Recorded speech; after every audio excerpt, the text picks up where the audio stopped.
Rogue Radio. Now available on Mixcloud at mixcloud.com/Rogue Country. Keep it rogue. Hey guys, obviously go listen to Rogue Radio and check out Rogue Country. Their Christmas special came out just before Christmas. It's fucking brilliant, as are all their episodes. So go check them out on mixcloud.com/Rogue Country. Go check them out on Instagram, Facebook, and Twitter at Rogue Country. And find some of your favorite music today, because I've found so many great artists through Rogue Country that I just, they're on my rotation constantly now on playlists. I buy their merch. I'm lucky enough to call some of them friends now. And it's just an amazing network of musicians and fans just coming together to share music that's outside the mainstream. So if you like this podcast and you like my music, you'll fucking love Rogue Country. As always, we are brought to you by my debut album, The Next Life. I'm really fucking proud of this record. I know I've gone on about it a fair bit, but, it's my fucking record. It's what I've spent 2 years making. It's what I spent longer writing. And I'm just so happy with the reception it's had. And you can pick up a copy on white gatefold vinyl if you like. You can get one in CD. You can go digital. However you like to get it, we've got the formats. And if you go to my Bandcamp and use the discount code Chester, you'll get 15% off your order. So that's Mike333West at Bandcamp, and use the discount code Chester, and you'll be able to get 15% off your order and get that new record in your life. It's the discount code's Chester because on December 18th, I got to do a gig. It was my final gig of the year, and it was like my maybe 10th gig of the year as well. And it was opening for Tony Wright in the live rooms in Chester. And it was really weird, man, because, obviously COVID's out there and everything, and it's all socially distant shows. This was the live room's first show back after obviously being in lockdown and having to deal with all the government restrictions.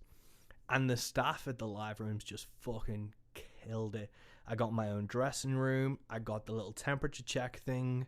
And they taped off loads of stuff, so you had certain routes to go. They wiped everything down. I obviously took my own microphone and leads and cables and shit.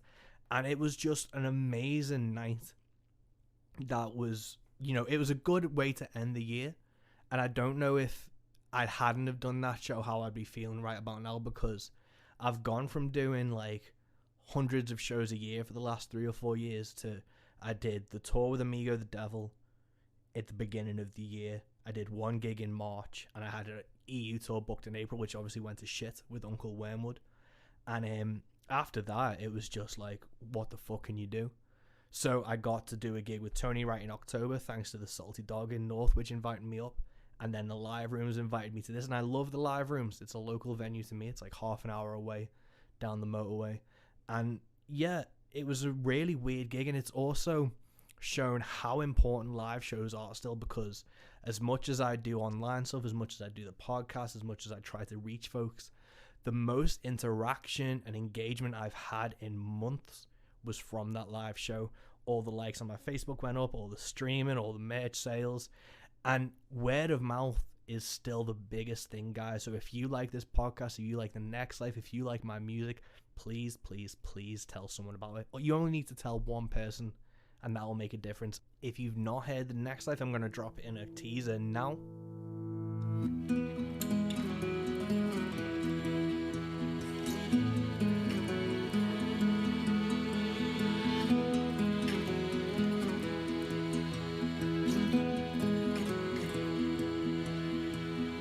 What if we never go? What if we stay? What if we spent our life in a world we made? What if we slept all day and loved all night? What if we ran away to a peaceful life? All I'm asking, all I wonder, all I'm saying is don't go.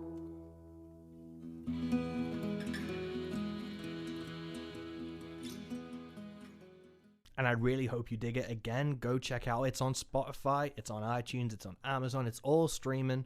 And if you want to make a difference to myself and actually contribute, go to Bandcamp and you can pick up a record. And if you use the discount code Chester, CHESTER, you'll get a discount as well. So thank you so much. Today's guest, I'm so excited I got to talk to. I was on her show Adobe and Teardrops a while back as part of a Kickstarter reward for her Rainbow Rodeo magazine or a zine. And Rachel is this really interesting person who has a love of country music and a love of comic books, and she approaches them with such a insight and interest that it's really engaging. It's really, you always learn something from, whether it's one of her articles on No Depression or, you know, one of her comic sites that she sometimes writes for, or even just listen to her radio show. She's such an invaluable person to the country and comic scenes that I just needed to talk to her. So we get into a lot of comic book stuff, including like Batwoman and things. We get into a load of country and Americana stuff.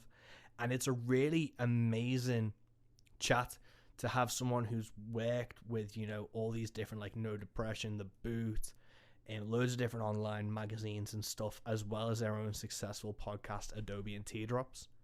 And I think this is a really important conversation to have, and I really hope you enjoy it. So without further ado, this is episode 21 of Into the Van with Mike West and Rachel Cholst. Welcome to Into the Van with me, Mike West. Thanks so much again for joining us. Thanks for having me. I'm honored. No, like I really want. Obviously, I was on your show a while back as part of like the Rainbow Rodeo Kickstarter thing, but I remember I can't remember who retweeted you, or somehow you popped up on my Twitter timeline, and it was country music and comic books. So I was like, I'm fucking in straight away. Like I had to follow you back after that to like see what was going on. But with country music and comic books, what came first in terms of like what you loved more, or what like came into your like awareness first? I mean, I think it was definitely comic books. Like I think we were reading Archie since we could read. I have a very vivid memory in nursery school during like nap time. I couldn't sleep, and I guess we were like, I say we because I was a twin. So we must have been like early 5 at the time, since we were still in nursery school, but we had already learned how to read, and most of our classmates hadn't. And there's just like this Superman comic book, like graphic novel thing. That was definitely too advanced for nursery school kids, but I remember like trying to read it. I think that's because I remember I started reading, I think the first comic I read was a Spider-Man one. And that is the kind of thing, I remember it being like advanced, but that's, I think, a lot of gateways into reading was through comic books. Yeah, totally. And Dad would bring home, there's a comic book store in Midtown near where he worked. That's not there anymore, of course. And so he would bring home, I think, or like on vacations, we'd stop in the gas station, pick up Archie and stuff like that. But I remember one time he came home with the Superman comic where he's just like punching through a brick wall. And I've actually, every time I think about it, I go back and look up which issue it was because I should just buy it. It's a storyline where he like finally gets his powers back after being exposed to red kryptonite or something. Oh, awesome. And like who are like your top like comics? Are you like Marvel, DC, or are you even like just like DC all the way? Oh, really? I got into She-Hulk when that was still running, and now that it isn't, I don't know. I've never really been like that attached to those characters. I liked X-Men Evolution as a cartoon. But I don't know. Don't really like the drawing style in a lot of Marvel comics. I know these days there's like a lot of overlap. I don't like superhero movies in general, whether they're Marvel or DC, because I think they always just like kind of like bad. I think to me the best incarnation of any comic book ever was that 90s Batman cartoon. Oh, the animated Batman series. Animated series, yeah. And it's just never going to get better than reading the actual, like that, and reading the comic books, and the rest of it is fine. Like I enjoy all the CW TV shows, but like. I was going to say, because I read your article on the Batwoman trailer and like your Yes. thoughts on the new season. Because like I'm a huge Batwoman fan from when Greg Rucka Rosie and Mhm. stuff. So I haven't seen the TV show because I can't get it over here. But what was it about like Batwoman and stuff that you liked, and what do you have hopes for the new season or anything of it? Well, so I think I've also been a fan of Batwoman since she was introduced because at the time I was a senior in high school, redheaded twin who was coming out. Gotham City is basically New York City, so like there's just like way too many things that Kate Kane and I had in common. Although I would never join the military. And so how could I not watch the TV series? I was really disappointed when Ruby Rose was cast because like she's not a good actor. Yeah. I mean, I wasn't, there was so much like social media feedback, shall we say, on that. There wasn't really any point adding to it, but I feel like the person who should have been cast and who maybe hopefully will be cast, since Kate will be recast for season 3, is Bex Taylor Kloss, who played Sin in Arrow. But Bex is Jewish. I think that makes a big difference in some ways. Like it should and it shouldn't, but like you can't make a big deal about Kate Kane being Jewish in the Batwoman TV series. That's another thing we had in common. There's just not that many redheaded Jews out there. So the redheaded Jewish twin thing was a big draw for me in Kate Kane. But like Ruby Rose has like so many tattoos of crosses like all over her body. Yeah. Like it can't work. And then there are so many scenes where she has like this neck tattoo that they kept trying to cover with concealer, and like you could still see it if you're watching on HD. I remember, I think the only thing I remember seeing Kate Kane in the comics, she had the star tattoo somewhere on her. Yeah, I mean, yeah, whatever. Well, like 2 Jews, 3 opinions. Jews can have tattoos, but they're not going to have tattoos of crosses. Yeah. Right. Like, yeah. So I think there's just like a lot of reasons that like she was just the wrong person for the role. But then also like it sounds like there was a lot of tension on set and she got injured when she was filming the pilot really badly. So, it's funny. I remember watching the series thinking like, why is she slouching like a teenage boy? But probably she was just on painkillers the whole time and her back hurt. And then she was working, 18-hour days or however long those production schedules are. So I would understand I understand why she was just like, I'm done with this. Yeah, I remember being disappointed that Ruby Rose was cast when I first, just because I'm a fan of the character. Obviously, like you see kind of like yourself and it's like represented something that's been missing from comics. I remember being like, I don't really seen her in, I think it was John Wick 2, is it? Mm-hmm. And she was in a bit of Orange and the New Black, I think, when I'd seen a bit of that. So it's fan casting, I think, is always an issue when it comes to series and things, but I'm really interested in where Batwoman's going with the new lead and stuff. So I'm looking forward to seeing that. Obviously, like I'm a huge like J.H. Williams fan. Who, like, there's like a few runs and stuff. So I really want to watch it, and I dropped out of all the CW shows because they're so hard to get over in the UK. But with kind of like you mentioned representation in comics, was that something that even back when you were a kid you kind of like noticed or you didn't feel represented in? I don't think so. I think I started to as I got older and I think became more aware of myself. Like I didn't really have like a favorite superhero. My sister wasn't really into Wonder Woman. I mean, I was just kind of equal opportunity. I think even in the 90s and 2000s, the Batman comics were kind of a little grim. So we both read a lot of Wonder Woman. I decided I was going to get into Green Lantern and then Green Arrow because my favorite color was green, which I think is like why so many of those superheroes have like those color schemes. And when I first started reading Green Lantern, that was the storyline written by Judd Winnick with Kyle Rayner as Green Lantern, where his friend Pedro gets beat up for being gay. And Judd Winnick, no, sorry. The friend isn't named Pedro. The friend's name is something else. But it was the first time there was like a gay character in a gay male character in a DC comic storyline, I think, because Maggie, what's her last name? The police officer in Superman, who then becomes the police commissioner in Gotham. Hi. She her character was written as a lesbian like in the 1980s by John Byrne. So she was probably the first gay comic book character, I think, in either of the two big publishers. Really? Maggie Sawyer. Yeah. But yeah, so anyway, so there's this whole storyline about like a queer person and their relationship with the world. And then as a middle school student, I like found myself really like drawn to that story without understanding why I was. I think there are a lot of queer people who can remember like growing up and like feeling like there was a time where they really strongly identified as an ally with the causes of queer and trans people, and then it turns out actually they were queer and trans themselves, but only realized later.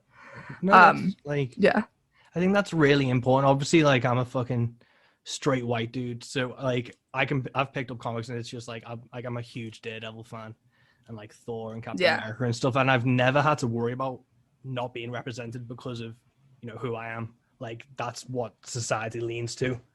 And it's like, I always hate these fucking debates when, you know, if you know, Ironheart replaces Iron Man for a bit, or Falcon picks up like Cap Shield and stuff, and it's like people start kicking off about these things, and it's like, why can't you just let someone else, you know, see themselves in these heroes and these storylines? And, you know, the writers and artists aren't stupid. They know they don't live in like these isolated little bubbles, so they start trying to bring in, you know, these new ideas and new characters and stuff, and it just makes it for a better experience. Like, even people kicking off about like how Wonder Woman's represented, or they aren't like a fan of Batwoman because it's a girl, and it's like, but you just let people have things that they fucking like. And yeah, it doesn't take anything away from you. I mean, yeah, it's not like I ever felt like as a kid anything was like missing, because that's just the water you grew up like swimming in. Yeah. But then when you have that point of connection, it really does matter, and it makes you feel great. And so why wouldn't you continue to chase that feeling? Yeah, that's the thing. It's like people are always, you know, fighting to the death, defending like Kal-El and Bruce Wayne and saying that they're their heroes. And it's like, well, why can't you let other people have their own fucking heroes and just like show how great comics can be? Because comics should be the most inclusive thing in the world, because like comic culture since day one has been like the outsider thing. It's been shit on from the government, the comics code, and all of that. So you know that the people who are reading them feel like they don't fit in anyway. So if you can make more people feel welcome in that community, I've never understood why you wouldn't want to. I mean, I think that's just a microcosm of the whole world, right? Yeah. Like, for some reason, people feel like they need to protect this turf, or that there's scarcity when there really isn't. But, you know, because of that scarcity, sure, like Batwoman and Green Arrow, which both have shows on the CW, like have not had their own comic in years. Yeah. And so, yes, in the sense that like what's getting physically published, yeah, there is scarcity there, right? You know, why would DC and Marvel like spend money producing a book that isn't very popular when they could have like 5 Batman books out? Yeah, that's the unfortunate thing about like the comic industry. Is it's the same thing with the music industry. It's like the industry part normally comes first, because like I've kind of given up on the big two, like Marvel and DC. I can't remember the last current run I read of it, because I remember they did the Howling Commandos but with monsters, so I was like, I'm fucking all over that. So I bought that, and that got cancelled after like 6 issues, and then they kept rebooting and retconning, and they've just announced today Beta Ray Bill's doing a solo run, and I love like that character, but I know that it's just gonna go for like 6 issues or something, so I just don't want to get invested in it. Yeah, I have stopped paying attention to any of like the big universe shaping events. I think the only DC series I still subscribe to is Wonder Woman at this point.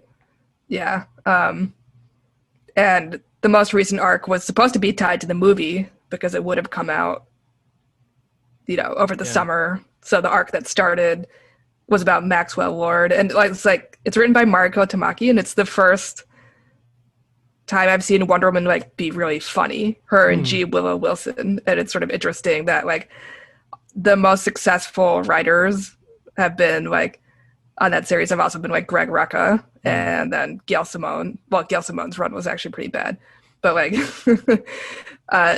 the people who do it best have like humor and kind of magic as the focus, and not like this angst about like fighting against the gods or being a woman, like a man trying to write about a woman overcoming sexism. It's like, well, it's nice that you tried. Yeah. But yeah, this one's been very enjoyable. But yeah, mostly I've been reading a lot of Boom comics. Boom Comics. Yeah, that's cool. the publisher is called Boom. Yeah. Which ones? I mean, they've got a lot of British. I love Giant Days and anything that John Allison writes. Oh, cool. He's a British guy. Yeah. And Lumberjanes, of course. Yeah, Boom Comics. I know some of their prints that they do, but nothing jumps to mind from because it was like, for me, it was kind of like Marvel, DC, then Image, and then it was Dynamite and Boom. And those ones, so I've not kept up to date with Boom. I think, did they do some public domain characters a while back? Maybe. I know they're doing the Firefly comic now. I think their big money maker is Lumberjanes, which is about a magical feminist Girl Scout camp. Oh, cool. That is super queer and racially inclusive and everything else. It's very charming. Oh, cool. And Noelle Stevenson, that was like her project before she, in between. Oh, thank you. That was their project in between. What's it called? Nimona and She-Ra. So, yeah, and then now it's going to be turned into a cartoon on HBO Max. So that's also exciting. Oh, awesome! And obviously you've like written your own comics and stuff. Did you draw it as well? No, I wasn't confident that I could draw it in a way that would make anyone actually want to read it. So Angela Boyle is the artist who I work with for my comic Artema. Oh, cool. And is that still ongoing? Because I saw it was up to like a few issues from some of the interviews I was reading about of you a while back, but where is it up to at the moment? Issue 3 was printed in the spring or, February-ish or whatever. So obviously I think the best way to get it out to people is to like sell it at conventions and stuff. So that hasn't happened this year. But I'm like halfway done with a draft of issue 4. Like it's one of those problems where I'm sure you have this issue as a musician too, where like it's in your head, so it's all done. And then you have to get it out of your head, and that's boring. Yeah. So you procrastinate on that part. So so that's where I'm at. Oh, awesome. And like what's the like the premise of it or the like plots of it? So Artema is about a young woman who is exiled from her community, which is under siege from the larger empire, because she breaks their vow of pacifism and uses her magical God-given abilities to just kind of become a berserker. So she gets kicked out, and then it's kind of about what happens after that. But another aspect of the comic is that it's told in a non-linear fashion. That was inspired by Kim Stanley Robinson's The Years of Rice and Salt, which is about what would happen if more than a third of Europe had been wiped out by the Black Plague. Like, how would the world be different today? And so, because the book's thesis is that China and India would be more ascendant, and then a Buddhist worldview would kind of be more universal. I was just about to say, I really want to read this, because if one of the thirds was Britain, most of the world would be even better than it is now. It doesn't go quite that far. Like, it's interesting that it's like a lot of the things that happen, like World War I and World War II still happen. But the way that imperialism and colonialism look is very, very different. Yeah. Because China and India already have the resources, so they don't really need to extract things from other people, but they do need power. Actually, I should reread it now that I'm like not in college anymore. But the point of the book is that because it's written as if this is what actually happened, it's told with this sort of the different idea of how history works. So I wanted to do that with this story. So in this story, the Komai, the tribe that Artema belongs to, believe that history echoes instead of like it goes from point A to point B. So what happens throughout the book is that there are flashbacks and then flash forwards to show how certain things can happen in a person's life over and over again. That's awesome. Like, I'm gonna have to read Artemis, and I'm gonna have to remember. the name I can of send your- them to you. Do it, because like I've written 2 comics, but what is like your process behind from like scripting and stuff to like actualization, like the actualization of it? Yeah, well, so it's interesting to work with a collaborator on that. I think if I was writing a comic that I was drawing myself, it would probably look a little different. But in my head, it kind of plays out like a movie, except for certain scenes where I have like a very specific idea of what I want the page layout to look like. So what I've been doing is I've been writing it like a script, and then in the margins, writing a page layout if something specific comes to mind. So that's where I'm like in the middle of it, because I could, like, again, it's all in my head, and getting out onto paper is going to be boring. Yeah. And then what I'll do is I'll rewrite the script, I'll type it up on a computer, and then while I'm doing that, I'll make thumbnails for pages, send it off to Angela, and then she might have feedback for another round or 2 before she starts to draw it. And so far, all 3 issues have been kickstarted on Kickstarter. But I think what I want to do for whenever we launch the next campaign is to have a couple of the first few pages done, so people have a better sense of what it is that they're paying for. In the past, it's just kind of relied on people we know being nice and contributing. Awesome. Like, because I wanted to talk about Kickstarter, because that was how like you'd funded Rainbow Rodeo. But so was Artemis your first kind of exploration into Kickstarter? To get That's right. Yeah. I mean, I also had sort of an in because I know one of my friends works at Kickstarter and started out working in the comics division, but there wasn't anything that she did that was different, that she would have done differently from anyone else starting a campaign. She just like sent me a direct email with a couple of resources that Kickstarter had developed. And so I think the biggest resource is like the spreadsheet that's completed with some formulas to help you get a sense of like, okay, well, this is how much I want to raise plus the 10% or whatever it is that Kickstarter takes. Plan out and guesstimate which rewards you're going to make available, how much it's going to cost to actually make them, and estimate how many people are actually going to buy that, like pick that tier. And then you can get a sense of how viable your campaign is, or if you need to kind of maybe offer different tiers. So that's what I've used for Rainbow Rodeo and for the Kickstarter for Artema.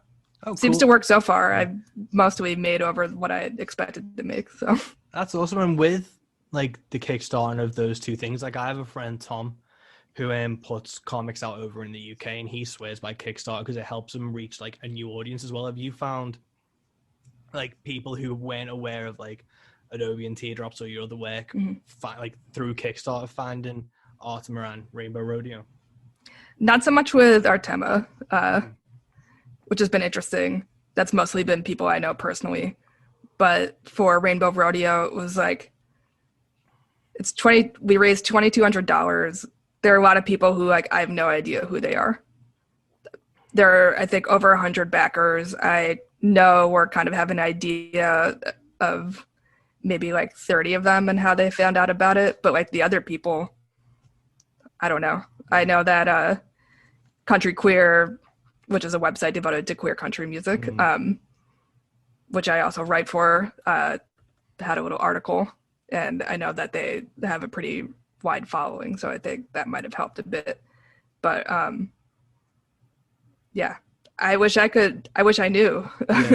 I wish the tools for Kickstarter are a little more sophisticated to know, like, but I also understand why it's kept private, where like I would want to know exactly how this one person, what did they click on to find this? And then also because Rainbow Rodeo was launched through their campaign, Signs of Change, which my friend spearheaded, which is awesome.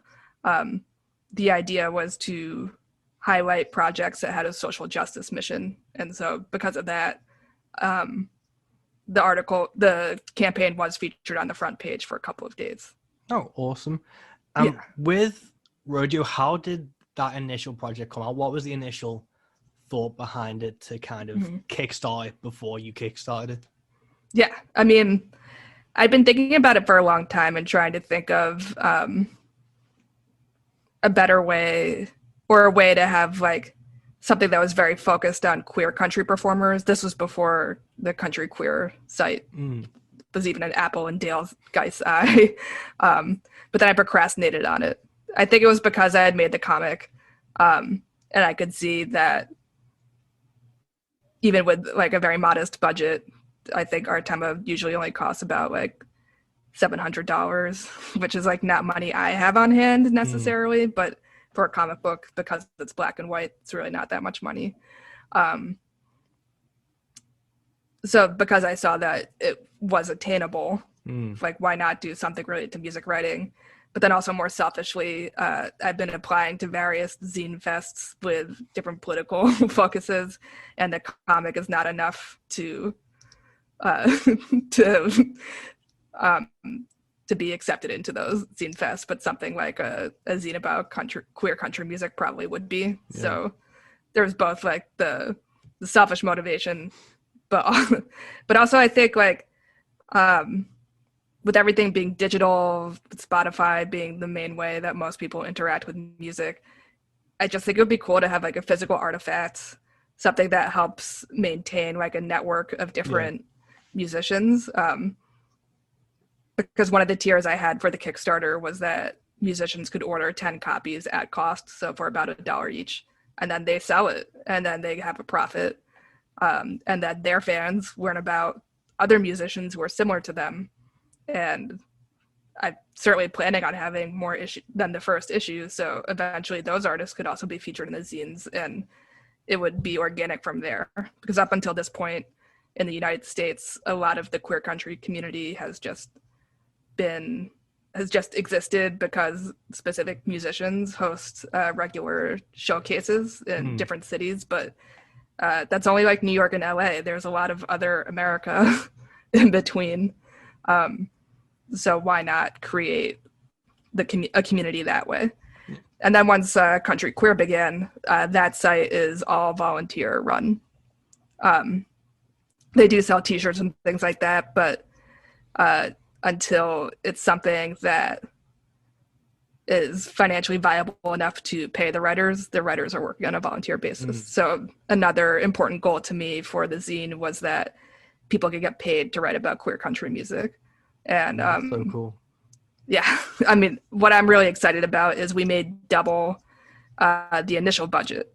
So I wrote everybody who I thought would be interested and said, hey, I know that the pay rate for the article is not that much, but I could also pay you and give you copies of zines that you can figure out how to sell. And then at that point, it was competitive with writing something for a web publication.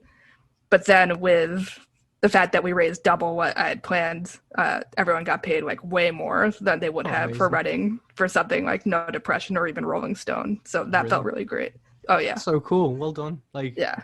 Like, obviously, like I'm a fan of your writing and stuff, because I remember it was I think it was the boot when you did a brief history of queer country. I remember reading that, and obviously, like, unless like without a zine or without someone kind of like showcasing these artists and that music, you can't really find it unless you like just start digging on your own. You find people like yourself to do it. So to see this zine come to fruition, to actually like succeed in such a great way, is such like an amazing thing to show that, like, again, it's about representation and knowing that the artists and the demand is there, and no one's really been catering for them or acknowledging them in a meaningful way. So I'm so fucking like happy to see this as like a real thing that's actually like coming to fruition, because see, I've read that article and, you know, admittedly I don't know that much about like queer country and the history of it, but this is a great stepping stone to then learn more and like discover artists and stuff, which is the most important thing, is to discover like this great music. Yeah, I mean, I think like the internet is not forever, and so I think having like a physical artifact is really important. And I think we've also seen that there's a lot of big money trying to figure out how to like cash in on queer country music as well, because Apple Radio just in the time that like I was working towards getting the zine out, I actually had meant to start fundraising for this like earlier in the year, and then COVID happened, so there wasn't any point in trying. But I have like the receipts in terms of like the email dates. I've been trying to like get this project off the ground since like early 2019, I think. But Apple Radio now has like a queer country radio show called Country Pride Radio, something like that. But to be honest, I really don't think that it's financially viable. And as much as I love that country queer exists, I don't think it's ever going to be viable enough for the writers to get paid. I just don't think the money's there. But for something like a zine that's small scale, it's something that could be profitable in a way that it helps artists who sell the zine. Yeah. Because a $4 profit for something that's really easy to carry, that's, you know, who wouldn't want to sell that? Yeah. The money isn't going back to me. I want it to go towards like other people in the community. I'm including like a very small payment for myself in the budget to the Kickstarter. Like I wrote some articles, so I paid myself $60. I want the money to go to like people who are writing the articles. But I don't know if it's going to be massively profitable the way that like Apple is expecting it to be. I think the audience is just small. And I think like if we're talking about country music fans, that doesn't, and queer country music fans, like queer people tend to make less money than straight people, and people who live in rural areas tend to make less money than people who live in urban areas. So I don't think the money is there, but it would be nice for everyone involved if I'm wrong. Yeah. That's the thing. Even it's the same with any creative thing. Like the kind of idea that the money isn't there is hanging over every single person who makes something. And like the zine, I always kind of think of like Discord from like DC, like the punk movement. And we have a punk movement over here in the northwest of Wales, which has like zines, and they still do really well from like fan to fan, artist to artist, physical things that like you can pass around and like they physically exist. And that word of mouth and connections just, it transcends, obviously you'd like to get paid, but it transcends like a monetary value to build a community that is just more interwoven with each other. And it's such a great idea and a great concept to do for these communities that obviously if the money is not there, but if you just keep plowing at it, like even in my own music and comics, whatever, I always, if you can break even and just keep it kind of like feeding itself, that's a victory in itself. Yeah. I mean, I don't want to focus on the money as like the only benefit, but I think just in terms of like, especially with when you're working with artists other people, not being able to support themselves on music alone, I thought this was an opportunity to have a rising tide that actually lifted all boats. You know, like this is a project that can only benefit everybody who's involved with it. And I think that is sort of like how things should be. Yeah. No, that's awesome. And like going on to your writing career and stuff. So you've written for No Depression and The Booth and your own Adobe and Teardrops. How did you get started in writing articles and writing kind of like critically? I mean, I think a lot of my projects been because I'm like annoyed about something, and then I realize that the only way to not be annoyed about it is to like do something.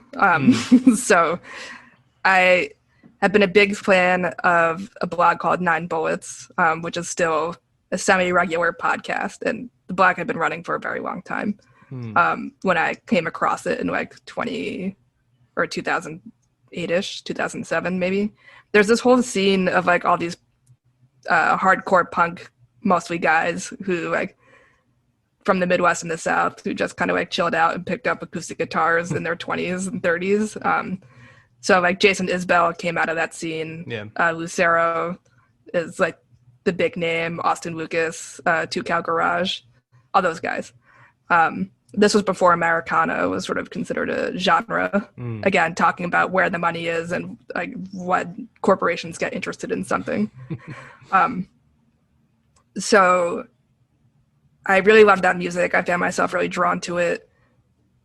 And I thought that the blog really did not have many women artists to feature, and only wrote about artists of color if they decided to write about a hip hop album. Just because that's where the scene for that music was. There wasn't really, it's not that there wasn't space. I think it's just, I don't know how to explain it. That's just where it was at the time. And a lot of those guys came from like the punk world. So they were, you know, of course, speaking out about being anti-racist and anti-sexist, whether or not their practices reflected that. Yeah, But I think yeah. that's kind of like an issue, even like with like what I do with Road Country and stuff, where it's like we're all just white guys, so it's we know what we know, and we don't know what we don't know, but we have to try and make a conscious effort to find stuff we don't know. But realizing that takes a moment. Sometimes, like obviously, you shouldn't have to be told by people to maybe look over there. But sometimes it does take just someone being completely blunt and being like, have you thought about doing X or Y, or even thinking about outside of yourself? And it's not from like a mean-spirited thing. It's just kind of like a naive ignorance, probably. Yeah, exactly. I think ignorance is the word there. Yeah. And that's changed too. But so there were some artists who I thought it would be really cool if they were featured on 9 Bullets, and like I didn't know at the time, right? So I emailed Brian. I was like, hey, I think you'd really like these women. And I never heard back from him. And so I was like, what the hell? And of course now I know that he got like hundreds of emails a day. And just because somebody says they're a fan and not a PR artist doesn't mean that that's the case. So I was like, well, if emailing him isn't gonna like make it happen, what if I just started my own blog? So that's how I started Adobe and Teardrops. I reached out to another blogger named Von Quote, who had a podcast when those were brand new called Americana Rock Mix, and asked him for advice on how to get started. And he very kindly just sent my information around to all of the record labels and like PR people he was in touch with. And then somebody, I think Neville Elder, who still does music but mostly does film now, he had like a sort of gothic vibe, which like sort of like Murder by Death, kind of like creepy country music kind of thing. I think he was the one who recommended that I start reposting my stuff from Adobe and Teardrops onto No Depression. Oh, cool. At the time, it had been a magazine, and then the magazine folded because this was the 2000s. So somebody had bought the name of the magazine and just pretty much maintained it as a forum. And anyone who wanted to could post like reviews and long form articles, and whatever the editor, who was Kim Rull at the time, or Ruel, I think is how she pronounces it, she would then pick stuff that was really good and feature that on the front page. So it was really democratic. Oh, awesome. Yeah. And so that is where I think like, and then she really enjoyed my writing, and it turns out she was also queer. So I think as I started to write more about that angle, she was really excited to see that, and put that on the front page. And then around the same time, I think it was also Neville who directed me to Karen and the Sorrows, because at the time they were doing a lot of kind of creepy country stuff too. And Karen put together the monthly queer country series in Brooklyn, and that brought artists from all over the country and even internationally together to just make country music. And from there was an offshoot into the West Coast that I think is also still ongoing. So it all just kind of happened around the same time, really. But Karen's also connected to a lot of the same activist communities that I was a part of as a teacher. There's like this Venn diagram of teachers and lesbians and Jews. And like Karen was at the middle of those circles for whatever reason.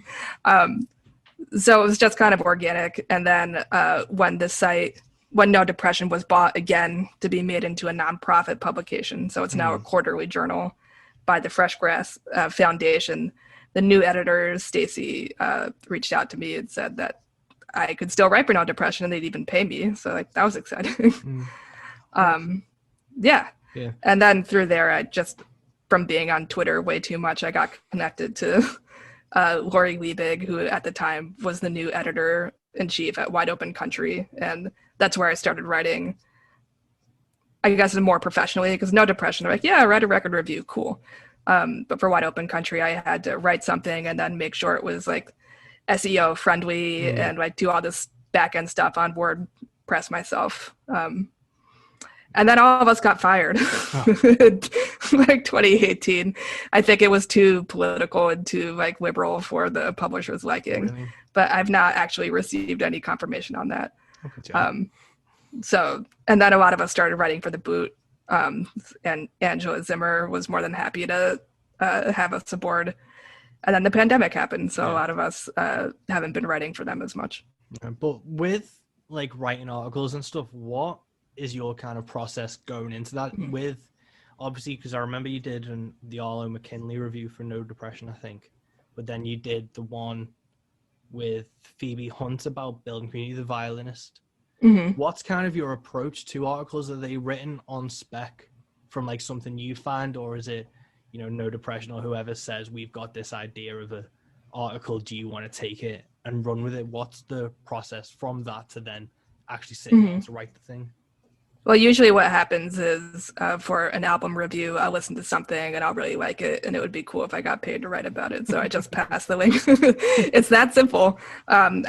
If the artist meets No Depression's criteria, which means that they're like a nationally touring artist, and the album hasn't come out yet, I'll just send a link over to Stacy at No Depression, and if it's something that she thinks would be a good fit, then we just schedule a review. And for that, I listened to it a couple times. Hope if the PR person or the artist includes any explanations of the songs or lyrics, I'll read through those while I listen. And I'll just type notes of my impressions, and then I'll go back and flesh that out and while I'm listening to the album again in case anything else jumps out. But for the longer form articles, that could be like an idea I have, like the history of queer country music, because Brandi Carlile made that. She made this comment that If She Ever Leaves Me for the High Woman was the first queer country song. It seemed like something because the author of that article reached out to me privately, where it just wasn't like quoted. It wasn't misquoted, but it wasn't like contextualized correctly in the article, where she meant the first like mainstream queer country song. But I don't know, because definitely like she had introduced that song as the first queer country song at like a lot of her concerts. So whatever, Brandi. Story about the Madison Square Garden one. Okay.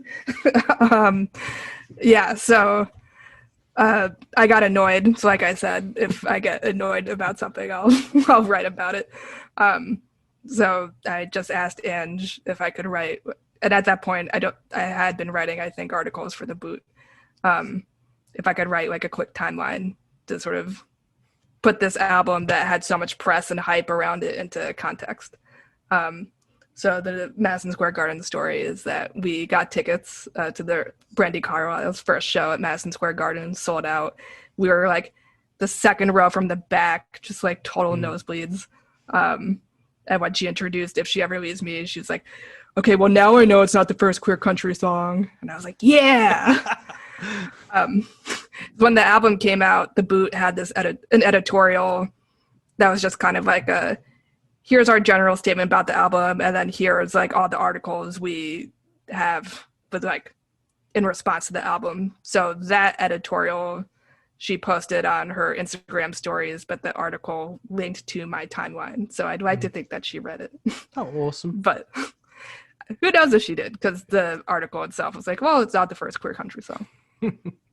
So maybe she didn't dig much deeper. Yeah. But like, she's friends with the Indigo Girls. She couldn't not know. Yeah. Yeah.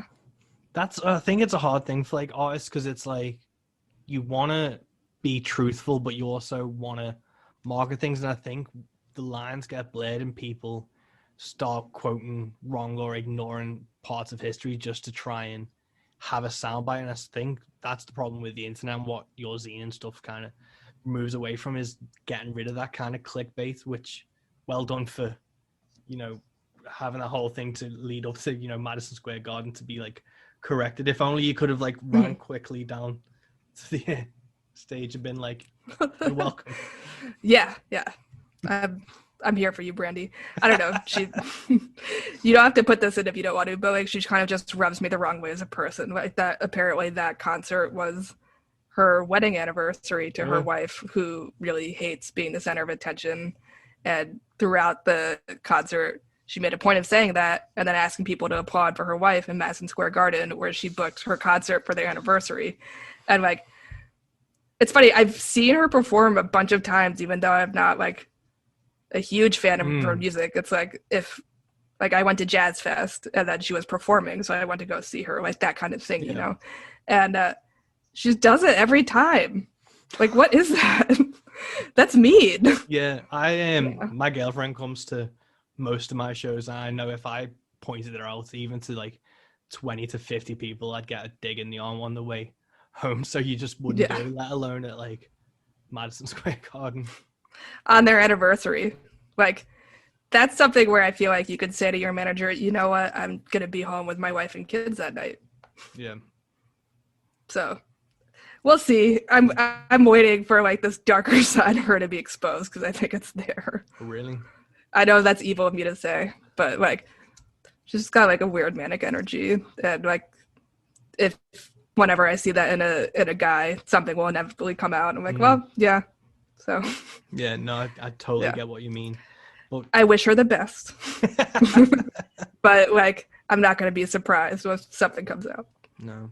But going from your articles and stuff and country and comics, what was your first exposure to country music, and what was kind of instilled your love enough to start writing critically or like analytically of it? Yeah, I think, I don't know. I grew up in New York City, so there's no, and you know, my family is from New York City.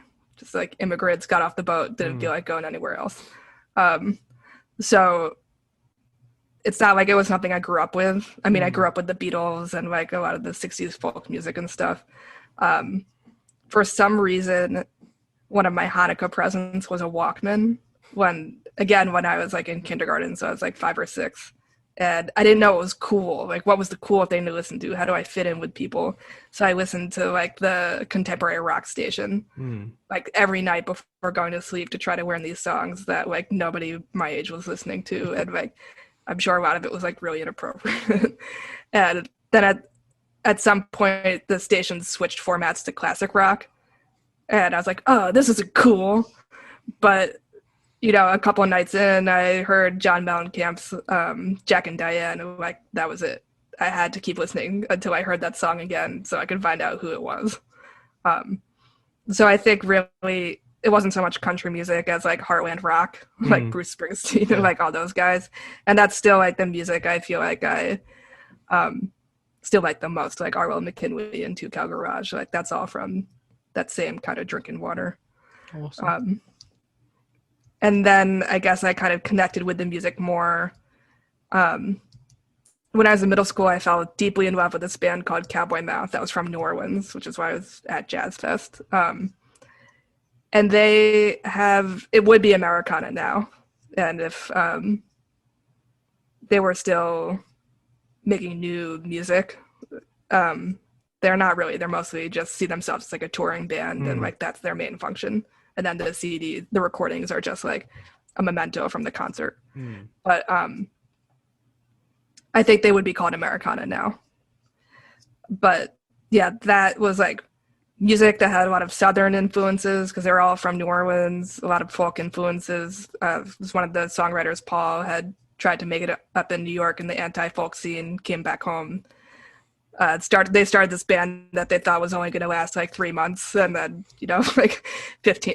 The band itself is still going 30 years later, even if it doesn't have all the original members. Cool. So I was always looking for more music like them, and then Yahoo Music. Yahoo had like a radio station thing that was kind of like Pandora before Pandora. It didn't work as well, so that was in like when I was in high school, so like the mid 2000s, and then Pandora came out, and I heard this song from Two Cow Garage that just totally blew me away. And again, it was like that moment of discovery with John Mellencamp. I had to find more, and I had to find more. And there's this funny moment where I guess my sister, we didn't go to college together, had also come across it on Pandora. And so it was like November, I was trying to decide like, oh, I should get this album. I'll get it as like a Christmas present to myself or whatever. I I took a break from studying to watch The Matrix with some friends, and then I remembered I had a package waiting for me at the college like mailroom, and I go and I open it, and it's the Two Cow Garage album with no note or card or anything. And I was like, holy shit, The Matrix really is watching me. It turns out that my sister was like, oh, this will be a nice present for Rachel, and sent it over to me, but forgot to tell me that she had. Yeah, and then just all the other bands came from there. And then wanting more people, because I feel like there is an overlap between like Cowboy Mouth and the people who have been associated with that band over the years and what we now think of as Americana. And because I wasn't sure how to help people see that connection, I just made my own blog. Cool. Yeah, and here we are 9 years later. That's awesome, because I just published the 1600th post on the site. That's amazing. Is, That is crazy you're to me. you're nearly 150 episodes into the show itself, or like when you play tracks. Well, it was a blog for 6 or 7 years, and then I thought that a podcast would be less time than the blog, or at least that I could cover more music. And that's not true. I still have like a 2-month lag between what I find an artist I really like and what I could put them on the podcast. And Vaughn co-hosted the podcast with me at the beginning, and once I learned the ropes, he bowed out because he had been podcasting for like almost 15 years at that point, so he was just ready to do something else. But it was really nice of him to be there with me for the first year. Cool. And with like, obviously you kind of seen Americana before Americana was a thing. What do you kind of think of the future of like country, like an alt country and that Americana sound going forward? Because it still seems to be shifted, and Americana seems to be like the bigger catch-all term that is anyone with an acoustic guitar, basically. And in the UK, it's Americanas. It can go anything from like Dylan and Lennon-esque to Springsteen to, you know, full pedal steel, basically country music that people are too afraid to call country. Where do you kind of see it shifting or going at the moment or in the future? Yeah, I think that there have always been a lot of like strains inside Americana. I think there's like always going to be like the people who come to it from like a punk rock or heavy metal perspective, people who want to be more traditional, sort of bluegrass, folk, you know, like one person with a guitar. But something I'm seeing a lot from the artists who I really respect and admire is a lot of people are just like getting into jazz, especially like all those the people out of Tulsa. So like the new John Moreland album, basically jazz. John Calvin Abney, who really does a lot to drive his sound. His own album had like a lot of electronic elements to it. And then he also worked with Samantha Crane, who's a colleague of John's, on her new album, and that had like an oboe in it, I think. And Max Lockwood Porter, who just moved back there, I think I wouldn't be surprised if we see a lot of those elements on his next album, because they all work with John Calvin Abney. And so he's a very relaxed guy, but his musical influence, but he's like a virtuoso. And so like a lot of his influences can really be heard on all three of the other people's music. So I think at the end of the day, it all comes to jazz. I think the structure of the songwriting and writing everything in like the key of G, I would imagine gets boring to people. I'm sure you know, after like 15, 20 years of like doing that. So I think, and then I think also just frankly, a lot of people got into mushrooms and were writing songs about mushrooms for like a good 5 years. And now everyone's getting into sobriety. So I think there's like the sort of move towards things that are a sound that's a lot less rigid. Yeah. But that still has a lot of country music elements. So it's not like, it's not like cosmic country, but it's definitely going to be more like free flowing. And part of me really likes that. And part of me also really likes, I just want to hear like some guys who smoked way too much in high school and like singing about whatever's going on with them. Yeah. That's so interesting. And like, obviously with Adobe and writing for these things, you must just get inundated with emails and music and stuff. Is there anything recently that's like kind of jumped out at you that's like ended up in your inbox and stuff, or any music you've come across that's really excited you or broke the mold? Yeah, I think I'm starting to get a little more jaded about it. So, obviously, I really liked your music Thank you so much. because it's sort of like that more like rock and roll approach. Are you asking about like anything specific that's coming up ahead? Yeah, Or, anything like, or any artist that you're just really excited about? Yeah, Miko Marks has like this album coming up. I haven't had a chance to listen to all of it. She is a Black woman who had like a record deal in Nashville like 20 years ago and didn't go anywhere because she was Black. And I don't understand like how a record label functions, like where you would just sign a bunch of people and then decide you don't feel like marketing them. But she was just told over and over again, we don't know how to market you. They wanted her, or I think also what happens is that the labels and the managers will hand people songs. We're talking about commercial country music in Nashville. We'll like give people music and tell them to go sing it, and they don't always want to. And I think with Charlie Pride passing, that I'm sure that was a very big part of his story. Yeah. And so a lot of people's record deals just stall. And so she went back to the Bay Area, and I think she had this dream that she was going to make a country soul album. And so she did. And it probably would have been released this year, but I think they're going to wait. They're waiting until early 2021. Oh, awesome. Yeah, actually, this new to me record label, Brooklyn Basement Records, has a lot of artists who have really been catching my ear. So she's one of them. The record will not be on that label, but they're doing the press for her. So maybe there was some kind of relationship there. But that's what I'm thinking of off the top of my head. I guess we'll see. I think like I'm just feeling so flooded with emails. Yeah. But I think just like movies, like I think music seems to have its own sort of cycle in terms of like what's good and what isn't. So a lot of the music I get towards the end of the year and stuff that gets released in January and February for whatever reason doesn't catch my ear as much as the stuff that gets released later in the year. And maybe it's just like That's seasonal. interesting. Like I'm frustrated that I'm stuck inside. It's winter, but I'll be more receptive to emotions and feelings in the spring and the summer. No, that's fair enough. I've never thought about like music being seasonal in a way as well. And I imagine for you as well, who reviews and listens to it so much, that it must just be like an endless tsunami of, you know, records and songs and stuff. So it must be hard to try and break that like cycle to not just be interested in music, but to not scream and end up blowing your computer up just to get away from it for 5 minutes.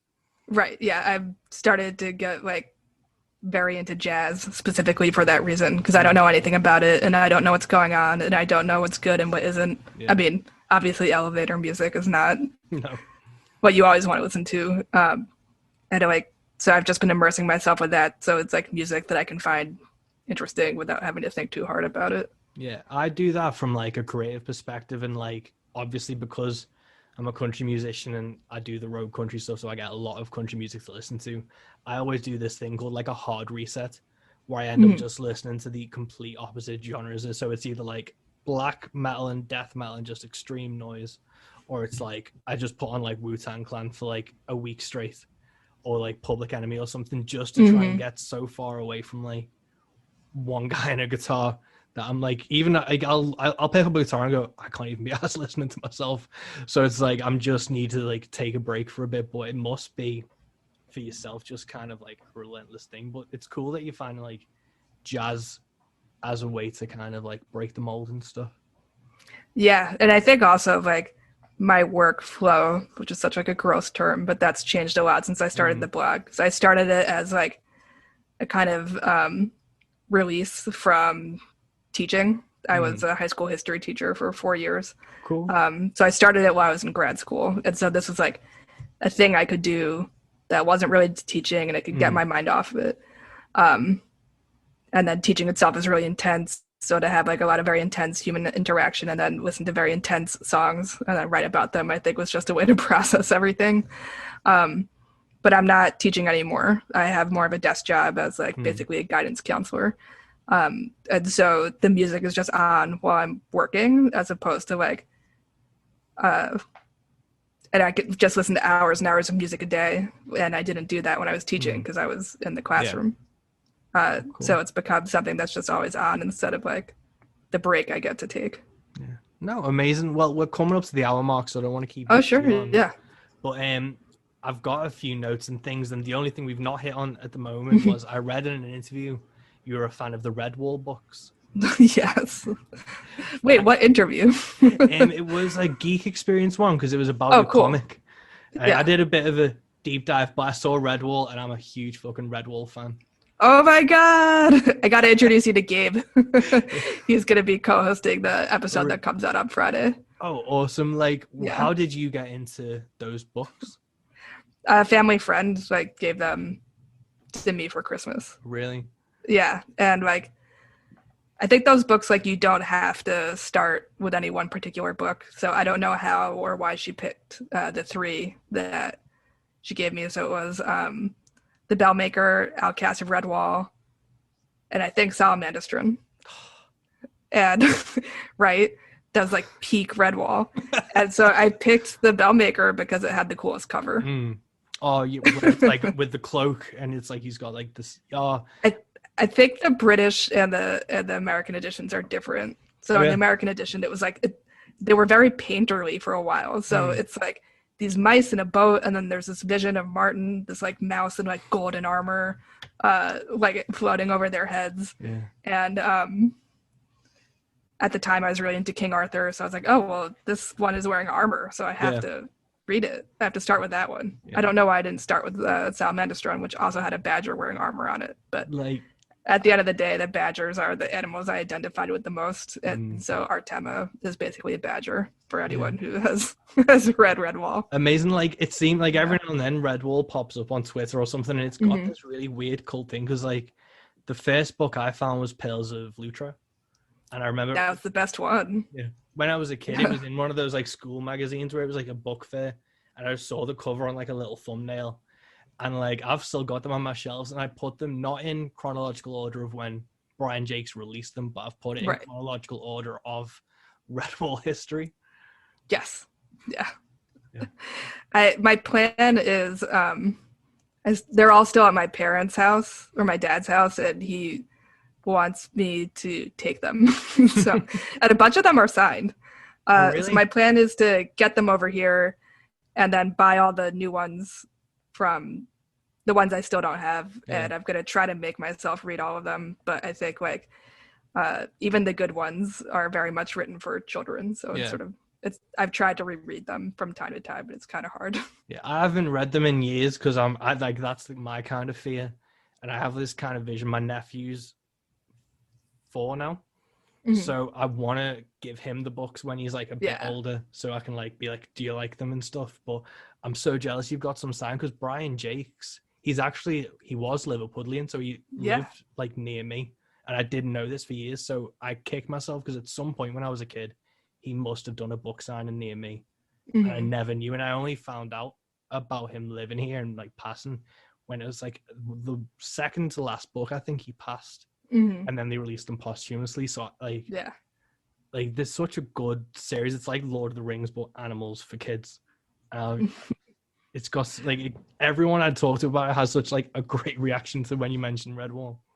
Yeah, it's so funny because it's like most of them were like international bestsellers, and a couple of them were I have a copy of Redwall in Japanese, like just for fun, and but most people don't know it, right? Like he didn't want it to be turned into movies or video games, although the family has given this one studio permission to make a video game because he wanted kids to like read and imagine. But if he had made like, you know, if we look at Harry Potter, you know what I mean? Yeah, because like the first thing that jumps to mind is like Mouse Guard, like the comic that came out. Yeah, like, exactly. That was heavily It is inspired. Redwall. Yeah. But like, did you ever watch the cartoon?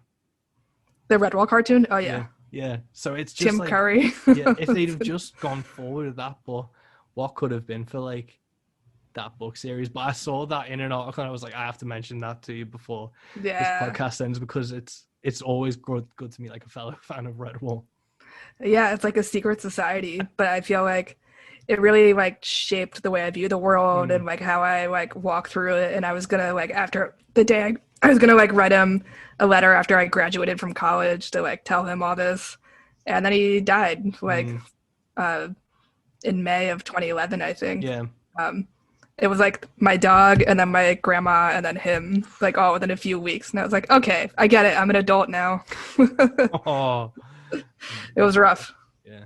But it's such a shame, and like, because on my drive into work, there's the Liverpool Library, and it's just got a wall of names, and Brian Jakes is like pretty Cool. like prominent in it. So there's like, I see Clive Barker towards the top, and like Brian Jakes, I always look at him like, fuck yes, Brian Jakes. Yeah. I don't know.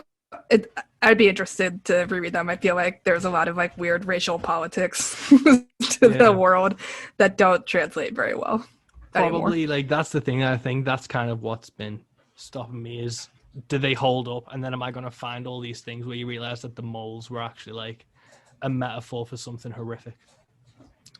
He didn't see it that way, and No, like so but- many people talked to him about it, but you know, they're still the subconscious. Yeah. Yeah.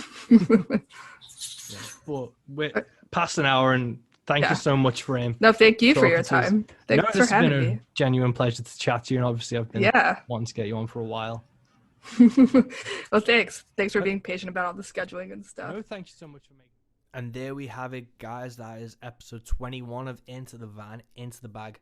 Please go check out Adobe and Teardrops, Rachel's comic Artima. And, you know, one of the things that Rachel does so well, and it's so ingrained into her personality, is she just stands for what she believes in such an unapologetic way that you can't help but respect that drive and that commitment and being able to platform artists that she does on Adobe and Teardrops, and who she writes about for No Depression or whoever.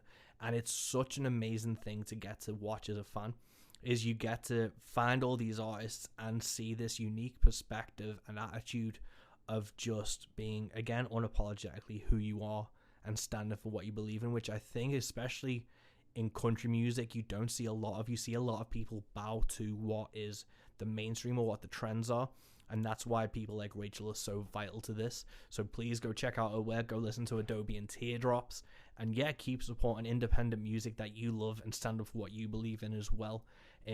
Yeah, until next time, guys, go listen to The Next Life, go check out Adobe and Teardrops, go listen to whoever you want as long as it's Rogue, and stay safe and have fun, and I hope you enjoyed your Christmas break, and till next time, guys, peace.